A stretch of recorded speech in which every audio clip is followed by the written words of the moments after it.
Hello दोस्तों, आज अपने इस 7वें ऑनलाइन वीडियो के माध्यम से मैं आप सभी लोगों के साथ अपने कल तक पढ़े हुए टेंसेस के बाद के आगे के दो टेंस डिस्कस करना चाहूंगा।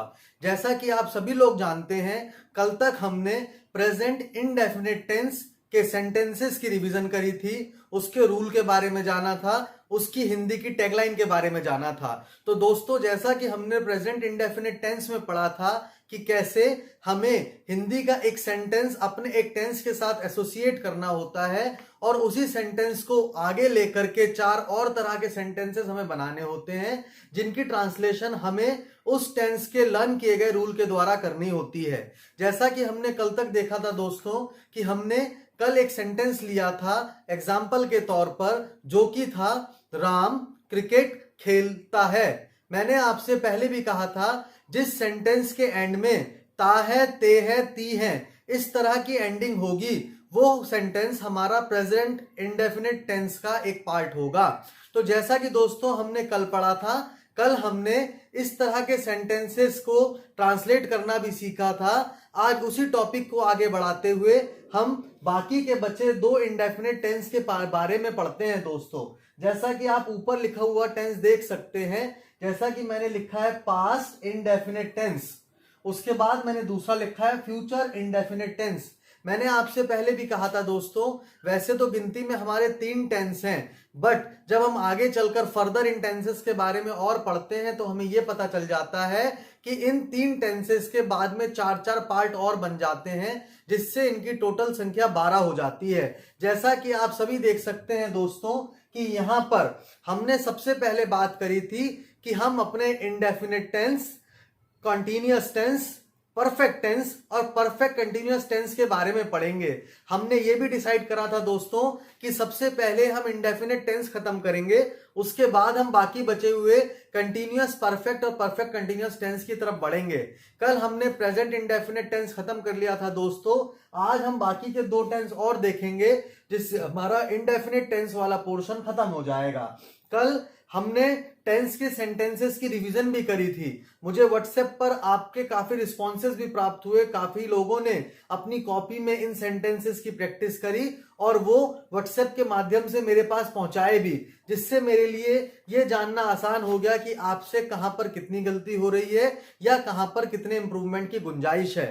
तो मैंने अपनी पूरी कोशिश करी है दोस्तों उन व्हाट्सएप मैसेजेस को रिप्लाई करने की। मेरी आपसे आगे भी रिक्वेस्ट है कि आपको जब कभी भी पढ़ने के दौरान कोई भी सेंटेंस किसी भी तरह की प्रॉब्लम पेश करता है या कहीं पर भी आपको कोई दिक्कत आती है, आप नीचे कमेंट बॉक्स में उसके बारे में लिखिए जरूर। मैं अपनी पूरी कोशिश करूंगा जल्दी से जल्दी आपको उसका उत्तर देने की। तो यहां पर दोस्तों हम आगे चलते हैं, इस टॉपिक को जल्दी से जल्दी खत्म करते हैं। हमारे टेंसेस 3 और दिन चलने हैं दोस्तों। एक दिन हम कंटिन्यूअस टेंसेस को खत्म करेंगे, दूसरे दिन परफेक्ट को और तीसरे दिन परफेक्ट कंटिन्यूअस को। तो आज हमने दोस्तों क्या देखा बोर्ड पर, यहां पर सबसे ऊपर पास्ट इंडेफिनिट टेंस लिखा हुआ है। जैसा कि आप देख पा रहे हैं दोस्तों, उसके ठीक नीचे मैंने लिख दिया राम क्रिकेट खेलता था। कल तक हमारे पास प्रेजेंट इंडेफिनिट टेंस में जो सेंटेंस था दोस्तों, वो था राम क्रिकेट खेलता है। अब सेंटेंस बन गया राम क्रिकेट खेलता था। इसका मतलब आपको एक बात याद रखनी है दोस्तों, जैसा मैंने आपसे पहले भी कहा था कि हमारे पास टोटल हिंदी की 12 लाइनें होंगी, टोटल इंग्लिश के 12 रूल लाइन होंगी। आपने कल एक हिंदी की लाइन याद करी थी और एक इंग्लिश की रूल लाइन याद करी थी। अब आपको क्या करना है दोस्तों, दूसरी हिंदी की लाइन याद करनी है। इसमें कल जो था राम क्रिकेट खेलता है, उसमें एक छोटा सा चेंज आया, ये राम क्रिकेट खेलता था हो गया। जैसा कि आपको पता है दोस्तों, पास्ट टेंस हमारे बीते हुए समय के बारे में बात करता है, उसी तरह यहां पर राम के क्रिकेट खेलने के बारे में बात तो करी, बट कल जो बात थी वो प्रेजेंट टेंस में थी, जो बात आज हो रही है वो पास्ट टेंस की हो रही है। आपने यहां पर क्या देखा, राम क्रिकेट खेलता था। आपके दिमाग में तुरंत ये आ जाना चाहिए दोस्तों कि हमारा प्रेजेंट इंडेफिनिट टेंस में जो हिंदी का सेंटेंस होता था वो होता था राम क्रिकेट खेलता है। अब सेंटेंस क्या बन गया, राम क्रिकेट खेलता था। जैसे ही सेंटेंस की एंडिंग बदली दोस्तों, उसी के साथ हमारा रूल भी बदल जाएगा। आप ध्यान से रूल को नोट डाउन कर लीजिएगा दोस्तों। रूल बनता है सब्जेक्ट प्लस वर्ब की सेकंड फॉर्म प्लस ऑब्जेक्ट। जैसा कि आपने पहले प्रेजेंट इंडेफिनिट टेंस में देखा था दोस्तों, वहां पर दो तरह के रूल लग रहे थे, एक प्लूरल के लिए, दूसरा सिंगुलर के लिए। अब जो टेंस आप देख रहे हैं उसमें ऐसा कुछ भी नहीं है। अब चाहे आपका सब्जेक्ट सिंगुलर हो या आपका सब्जेक्ट प्लूरल हो, आपको यह देखने की बिल्कुल जरूरत नहीं है कि उसके साथ सिंगुलर वर्ब फॉर्म लगाऊं या मैं प्लूरल वर्ब फॉर्म इसके साथ लगाऊं। उसकी जगह आपने सीधे क्या देखा दोस्तों कि राम क्रिकेट खेलता था। रूल है सब्जेक्ट प्लस वर्ब की सेकंड फॉर्म प्लस ऑब्जेक्ट। तो सेंटेंस क्या बन जाएगा दोस्तों, यहां पहले नंबर पे लिखा हुआ सेंटेंस देखिएगा, राम प्लेड क्रिकेट। इससे क्या पता चला दोस्तों हमें कि राम क्रिकेट खेलता था। अगर ये राम प्लेज क्रिकेट होता तो पीछे था की जगह है लग जाता। यहां पर जैसे ही प्लेड लग गया, इसका मतलब हमें यह समझ में आ गया कि अब ये सेंटेंस पास्ट टेंस में जा चुका है। और जैसा कि हमें रूल भी लर्न करना है, subject plus V2 plus object, इसका मतलब हमारे लिए जहां पहले वर्ब की फर्स्ट फॉर्म या वर्ब की फर्स्ट फॉर्म SES के साथ लगा करती थी, अब वहां पर वर्ब की सेकंड फॉर्म लगनी है। किसी भी तरह का कोई कंफ्यूजन नहीं है। राम क्रिकेट खेलता था, सेंटेंस बन गया राम प्लेड क्रिकेट। मैं गाना गाता था, मैं आई, गाता था मतलब वर्ब की सेकंड फॉर्म। यहां पे काम क्या हो रहा है दोस्तों, गाने का। इसका मतलब सिंग, सैंग, संग।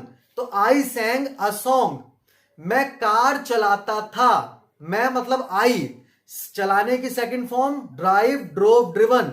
आई ड्रोव और क्या चलाता था, car, I drove a car. मैं पेन से लिखता था। इसमें थोड़ा सा ध्यान रखिएगा दोस्तों, मैंने बोला मैं पेन से लिखता था, एक होता है मैं लिखता था, तो सिंपल बन गया आई रोट। जैसे ही मैंने कहा मैं पेन से लिखता था, आई रोट विद पेन हो गया। तो ये जो विद लगा दोस्तों, ये थोड़ा सा हमें ध्यान रखना है कि ये प्रीपोजिशन का एक पार्ट है। इनके बारे में हम आगे चल के डिटेल में डिस्कस जरूर करेंगे। तब तक आप सिर्फ इतना देखें कि ऐसे सेंटेंसेस जिसमें आपको पीछे था मिल रहा है, चलता था, गाता था, रोता था, हंसता था, सोता था, सुनता था, सुनाता था, चलता था, चलाता था, ये सारे था वाले सेंटेंसेस आपके पास्ट इंडेफिनिट टेंस में चले जाएंगे। पास्ट इंडेफिनिट में जैसा कि आपको पता है वर्ब की सेकंड फॉर्म लगती है, तो इन सब में बिना सोचे आप वर्ब की सेकंड फॉर्म लगा दीजिएगा। जैसा कि यहां आप बोर्ड पर देख सकते हैं, राम प्लेड क्रिकेट। अगर मैं यहां लिख दूं आई डिलीवर्ड अ लेक्चर, इसका मतलब दोस्तों क्या हो गया, मैं एक लेक्चर डिलीवर करता था। उसके अलावा मैं अगर लिख दूं वी सैंग अ सॉन्ग, इसका मतलब हम एक गाना गाते थे।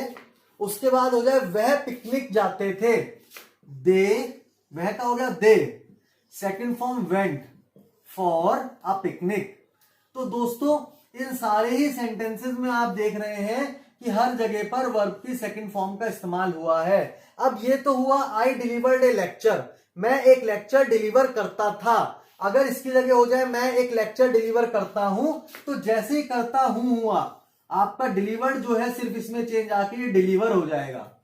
उसी तरह वी सैंग ए सॉन्ग, हम गाना गाते थे। अगर मैं इसको कर दूं हम गाना गाते हैं, जैसे ही मैंने इसको है करा, ये सेकंड फॉर्म किसमें चेंज हो गई दोस्तों, फर्स्ट फॉर्म में। हम पिकनिक जाते थे तो वर्ब की सेकंड फॉर्म। अगर मैं करूं हम पिकनिक जाते हैं, तो इस सेकंड फॉर्म की जगह आ जाएगी दोस्तों वर्ब की first form, they go for a picnic. इससे हमें यह पता चला दोस्तों कि वर्ब की फर्स्ट फॉर्म चाहे वो SES के साथ हो चाहे बिना SES के हो, ये सिर्फ और सिर्फ प्रेजेंट इंडेफिनिट टेंस में लगती है। और किसी भी तरह के टेंस में, किसी भी तरह के सेंटेंस में वर्ब की फर्स्ट फॉर्म SES के साथ नहीं लगेगी। तो हमें इन चीजों का ध्यान रखना है।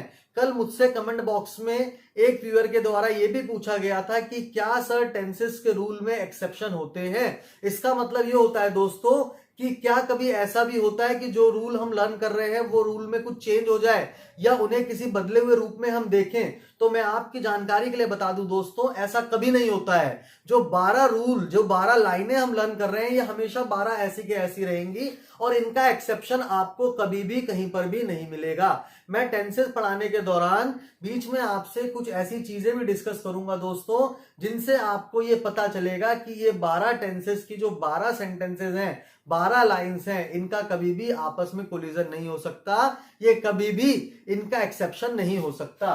तो यहां पर आपको देखकर पता चल गया होगा दोस्तों, जैसे ही मैं वर्ब की सेकंड फॉर्म लगा रहा हूं आपको ये बात समझ में आ जा रही है कि जिस सेंटेंस में भी वर्ब की सेकंड फॉर्म का इस्तेमाल हो रहा है उस सेंटेंस की एंडिंग में था आ जा रहा है। अब जैसे हमने ये सिंपल सेंटेंस तो यहां पर कर लिया दोस्तों वर्ब की सेकंड फॉर्म के साथ। अगर मैं इसमें बात करूं कि राम क्रिकेट नहीं खेलता था, अभी तक तो सिंपल था राम क्रिकेट खेलता था, आपने इजीली लिख लिया राम प्लेड क्रिकेट। बट जैसे ही आपसे कहा गया राम क्रिकेट नहीं खेलता था, तो जैसा दोस्तों पहले सेंटेंसेस में हम डू डस प्लस वर्ब की फर्स्ट फॉर्म लगाते थे, अब इन सेंटेंसेस में हमें did plus not plus V1 लगाना है। ये भी आप जरूर नोट करिएगा। इन सेंटेंसेस में आप देखिए दोस्तों क्या हो रहा है, पहले डू और डज आपने लगाया, अब डिड नॉट लगाना है। इसका मतलब अगर मैं कहता हूं मैं स्कूल नहीं जाता हूं तो सेंटेंस बनेगा I do not go to school, क्योंकि जाता हूं प्रेजेंट टेंस है, मैंने आई के साथ डू लगा दिया। बट जैसे ही मैं कहना चाहता हूं मैं स्कूल नहीं जाता था, जैसे ही था आया तो सब कुछ रूल वही रहा, सिर्फ और सिर्फ क्या चेंज हो गया दोस्तों, सेंटेंस का फॉर्मेशन थोड़ा चेंज हो गया। उसमें वर्ब की सेकंड फॉर्म की जगह did plus not plus V one आ गया। इसका क्या मतलब हुआ दोस्तों, subject plus did plus not plus V one plus object. जो रूल कल हमने प्रेजेंट इंडेफिनिट टेंस के लिखे थे सारे रूल वही चलने हैं, सिर्फ और सिर्फ जहां पर डू डज आ रहा है वहां पर हमको डिड कर देना है। जैसे ही हमने डिड करा इसका मतलब वो सेंटेंस नेगेटिव में चला गया। जैसे अगर मैं अब आपको बोलकर बताऊं राम क्रिकेट नहीं खेलता था, इसका मतलब राम डिड नॉट, खेलने की फर्स्ट फॉर्म प्ले, यहां हर जगह फर्स्ट फॉर्म ही लगनी है दोस्तों। डू डज डिड के साथ वर्ब की हमेशा फर्स्ट फॉर्म ही लगेगी, चाहे आप कहीं भी क्यों ना चले जाएं। अब इस रूल में चेंज नहीं आना। इसका मतलब ये क्या बन गया दोस्तों, Ram did not play cricket, Ram cricket नहीं खेलता था। उसकी जगह अगर मैं बात करूं कि मुझे इनके नेगेटिव बनाने हैं, आई डिलीवर्ड अ लेक्चर, ये तो हो गया मैं एक लेक्चर डिलीवर करता था। अगर मैं ये कहना चाहता हूं मैं एक लेक्चर डिलीवर नहीं करता था, तो डिलीवर्ड की जगह हो जाएगा दोस्तों did plus not plus deliver. Sentence क्या बन जाएगा, आई did not deliver a lecture, क्योंकि मैंने वर्ब की सेकंड फॉर्म को किस में ब्रेक कर दिया दोस्तों, डिड प्लस नॉट प्लस वी1 में। उसी तरह सैंग को आप ब्रेक कर दीजिए, डिड प्लस नॉट प्लस वी1 में, तो ये क्या बन जाएगा, we did not sing a song. ये क्या बन जाएगा दोस्तों, they did not go for a picnic. इसका मतलब वर्ब की फर्स्ट फॉर्म डिड के साथ जहां भी लग जाएगी वहां पर सेंटेंस नेगेटिव में कन्वर्ट हो जाएगा।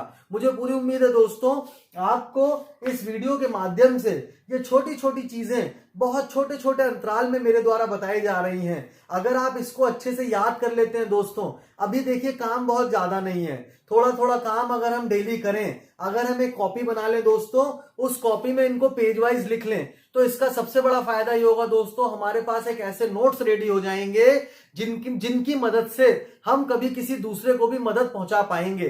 कई बार लोग हमसे अक्सर पूछते हैं कि इंग्लिश ग्रामर को स्ट्रॉन्ग करने के लिए मुझे कौन सी बुक की आवश्यकता है। अगर आप इसको अच्छे से अपनी कॉपी में कहीं फेयर नोट कर लें दोस्तों, तो इससे अच्छी गाइड बुक, इससे अच्छी साइड बुक या इससे अच्छी इंग्लिश ग्रामर की बुक कोई हो ही नहीं सकती, क्योंकि इसमें आपके डेली लर्न करे हुए चैप्टर्स हैं, इसमें आपके डेली के लिखे हुए खुद के सेंटेंसेस हैं। तो इनको मेरी कोशिश यही है दोस्तों, आप ऐसे सेंटेंसेस रोज बनाइए, कुछ नहीं तो इनकी फोटोग्राफ क्लिक करके आप अपलोड कर दीजिए, जो भी गलती होगी उसको आपको बताया जाएगा, जिससे आपको अपनी गलती के बारे में भी जानने का मौका मिलेगा। और इन रूल्स को हमेशा याद करते रहिएगा दोस्तों, ऐसे ही जैसे ये बताए जा रहे हैं। जैसे अब यहां पर आपको बता दिया गया कि वर्ब की सेकंड फॉर्म लगेगी सिंपल सेंटेंस में, नेगेटिव सेंटेंस में वर्ब की सेकंड फॉर्म की जगह लग जाएगा डिड प्लस वर्ब की फर्स्ट फॉर्म। उसी तरह दोस्तों जब हम नीचे इंटेरोगेटिव पे पहुंचे, कल हमने पढ़ा था दोस्तों इंटेरोगेटिव सेंटेंसेस का मतलब होता है जिन सेंटेंसेस में हमसे क्वेश्चन पूछा जाता है।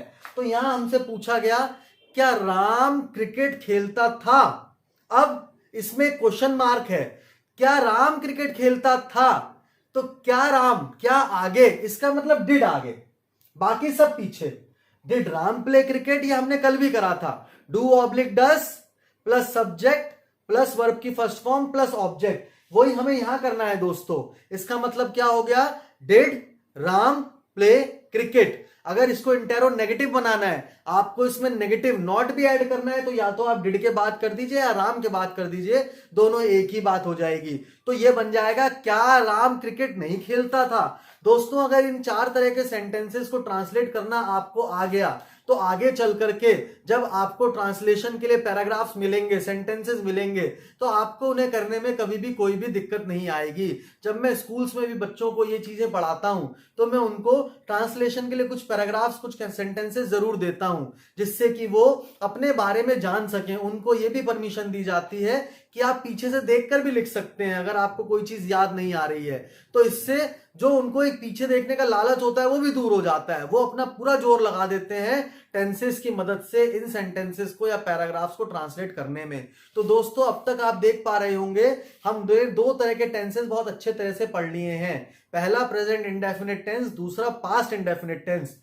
प्रेजेंट इंडेफिनिट टेंस और पास्ट इंडेफिनिट टेंस में सिर्फ एक छोटा सा फर्क है दोस्तों।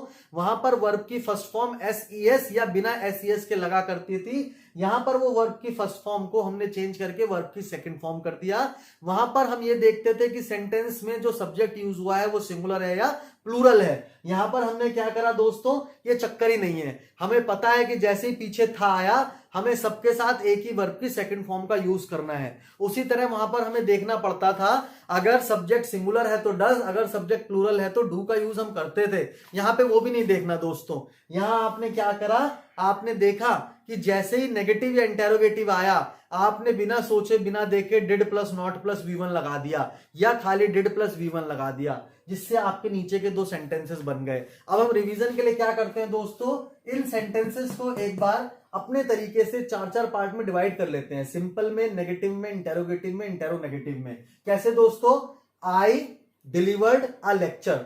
अगर आप घर पर मेरे वीडियो को देख रहे होंगे, उस समय आप कोशिश करिएगा मुझसे पहले इन्हें करने की, इनके 4 पार्ट में इनको डिवाइड करने की। कैसे, I delivered a lecture, simple.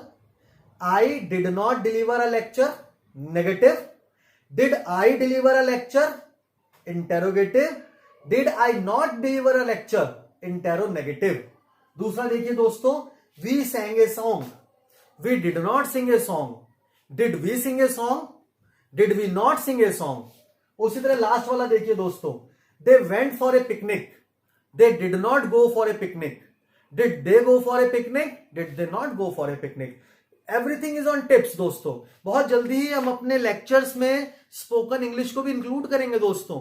मैं आपको बताना चाहूंगा थोड़ा सा आपका समय लेते हुए, आज से 15-16 साल पहले जब मैंने ये सोचा कि मुझे इंग्लिश बोलनी आनी चाहिए दोस्तों, उस समय मुझे इंग्लिश लिखनी भी नहीं आती थी। मैं जिस इंस्टीट्यूट में इंग्लिश को सीखने के लिए गया, वहां पर मैंने देखा कि एक 45 डेज का इंग्लिश ग्रामर का कोर्स कराया जाना था। तो मुझे ऐसा लगा कि डायरेक्ट स्पोकन वाले बैच में बैठने से अच्छा है मैं बिगिनर्स वाला ये बैच ज्वाइन कर लूं। वहां मैंने टीचर को ये पढ़ाते देखा। मेरी टीचर का नाम कनिका जयसिंह है। ये वो टीचर है दोस्तों जिन्होंने मुझे इतने आसान तरीके से इंग्लिश ग्रामर को पढ़ना सिखाया, पढ़ाना सिखाया। उनकी बदौलत मुझे ये पता चला कि अच्छा, इंग्लिश को इस तरह से भी पढ़ा जा सकता है कि वो हिंदी से भी इजी हो जाए। ये सब उन्हीं के आशीर्वाद का फल है दोस्तों कि आज मैं आप सबको पढ़ा पा रहा हूं। इसमें आप स्पेशली देखेंगे दोस्तों, ये वो तरीके हैं जिन तरीकों से अगर हम एक बार इंग्लिश ग्रामर को पढ़ लें तो हम उसे कभी नहीं भूलेंगे। तो उन 15-16 साल पहले दोस्तों मैंने अपना आज का काम कल पे कभी नहीं टाला। मैंने जो आज टॉपिक पढ़ा उसकी रिवीजन घर पे जाकर खूब जोरदार तरीके से करी। कई सेंटेंसेस लिखे, न्यूज़पेपर्स में से ढूंढी वोकेबलरी, अपने टीचर से पूछी, उन्होंने हमेशा मेरी मदद करी। तो मैं भी आपकी मदद के लिए हमेशा तैयार हूं दोस्तों। आप एक बार थोड़ा जोर लगा के पढ़िएगा जरूर दोस्तों। हम अपने नेक्स्ट टॉपिक पे चलते हैं दोस्तों, that is future indefinite tense. आप समझ गए होंगे दोस्तों, सिर्फ हमारे सेंटेंसेस की एंडिंग का ही फर्क है दोस्तों, अदरवाइज टेंसेस में कोई भी फर्क ज्यादा हमें पाने को देखने को नहीं मिल रहा है। आप यहां देखिएगा दोस्तों, पहले प्रेजेंट इंडेफिनिट में राम क्रिकेट खेलता है, फिर बना राम क्रिकेट खेलता था, अब बनेगा राम क्रिकेट खेलेगा। ऐसे कोई भी सेंटेंसेस जिसमें आपसे फ्यूचर की बात की जाएगी वो फ्यूचर इंडेफिनिट टेंस में चले जाएंगे। सबसे पहले आपने क्या देखा दोस्तों, इसकी इंग्लिश की जो रूल लाइन हमें याद करनी है। इसमें दोस्तों जहां पर मैंने आपको बताया था कि सब टेंसेस के रूल सेम हैं, जैसे subject plus verb plus object. Change कहां पर आना है दोस्तों? सिर्फ वर्ब वाली जगह पर। तो यहां पर भी वर्ब वाली जगह पर चेंज आ गया। क्या चेंज आ गया दोस्तों? Subject plus will. हर फ्यूचर टेंस में विल का यूज होना ही होना है। तो subject plus will plus verb की फर्स्ट फॉर्म प्लस ऑब्जेक्ट। इससे क्या पता चला दोस्तों? अब इस टेंस के किसी भी सेंटेंस में हमें बाहर से डू डस डिड कुछ ऐड करने की जरूरत नहीं है।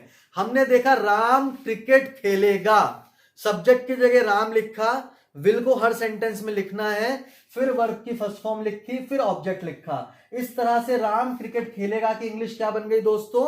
Ram will play cricket. इसका मतलब यहां विल आना ही आना है। सबसे पहले वाले टेंस में दोस्तों वर्ब की फर्स्ट फॉर्म आई, दूसरे वाले टेंस में वर्ब की सेकंड फॉर्म आई, तीसरे वाले टेंस में विल प्लस वर्ब की फर्स्ट फॉर्म आ गई। अब वर्ब की फर्स्ट फॉर्म अकेले नहीं आई दोस्तों, वो विल के साथ आई। तो इससे क्या बन गया दोस्तों? Ram will play cricket. अगर मुझे इसे नेगेटिव बनाना है तो मुझे बहुत ज्यादा सोचने की जरूरत नहीं है। जैसे मुझे करने को मिला राम क्रिकेट नहीं खेलेगा, मैंने विल के तुरंत बाद नॉट लगा दिया। ये हमारा हेल्पिंग वर्ब है और इसमें हमें सिर्फ पीछे नॉट लगाना है। तो सेंटेंस क्या बन गया दोस्तों? Ram will not play cricket. Ram cricket नहीं खेलेगा। अगर बनाना होता क्या राम क्रिकेट खेलेगा, तो पहले वाले सेंटेंस में से सिर्फ विल आगे ले आओ, तो बन जाएगा विल राम प्ले क्रिकेट। इस तरह हमने देखा ये हमारे सबसे आसान टेंसेस में से एक है जिसमें सब कुछ रूल में लगा हुआ है। Subject plus will plus V1 plus object. इसका अगर हम रूल याद कर ले दोस्तों, इसकी हिंदी की लाइन हम याद कर ले, तो बाकी टेंसेस भी करने में हमें कोई दिक्कत नहीं आएगी। अब आप यहां इनको इसी तरह कर लीजिए। कैसे? अगर मैं कहूं मैं लेक्चर डिलीवर करता हूं, तो आई डिलीवर ए लेक्चर। मैं लेक्चर डिलीवर करता था, आई डिलीवर्ड अ लेक्चर। अगर मैं कहूं मैं लेक्चर डिलीवर करूंगा, फ्यूचर में चला गया, तो हो जाएगा दोस्तों I will deliver a lecture. फिर उसके बाद वी सैंग ए सॉन्ग, हम एक गाना गाते थे। अगर मैं कहूं हम गाना गाएंगे, तो यहां पर क्या होगा? We will sing a song, क्योंकि हमने पढ़ा फ्यूचर वालों में विल प्लस वर्ब की फर्स्ट फॉर्म लगेगी। We will sing a song. उसके बाद हो गया they went for a picnic, ये हो जाएगा they will go for a picnic. Went की फर्स्ट फॉर्म लग जाएगी विल के साथ, तो ये बन जाएगा दोस्तों they will go for a picnic. अगर मैं इनको करना चाहूं तो ये बनेगा दोस्तों I will deliver a lecture, I will not deliver a lecture, will I deliver a lecture, will I not deliver a lecture. ये चार इसके बने दोस्तों। अगर इनके चार की बात मैं करूं तो बनेगा we will sing a song, we will not sing a song, will we sing a song, will we not sing a song. Last वाला कैसे बनेगा दोस्तों? They will go for a picnic, they will not go for a picnic, will they go for a picnic, will they not go for a picnic. तो दोस्तों इससे हमें यह पता चलता है कि कैसे हम अपने इन तीन टेंसेस की अगर 3 हिंदी की और 3 इंग्लिश की लाइनें याद कर लें तो हमारे लिए ट्रांसलेशन कोई बहुत बड़ा मामला नहीं बनता है।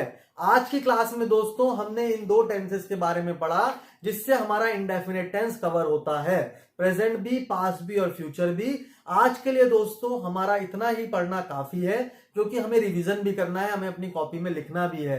तो जैसा कि दोस्तों मैं रोज आपको बताता हूं, मेरा नाम निखिल साहू है, मैं हरिद्वार का रहने वाला हूं। आप मेरे वीडियो को लाइक, शेयर और सब्सक्राइब करते रहिए।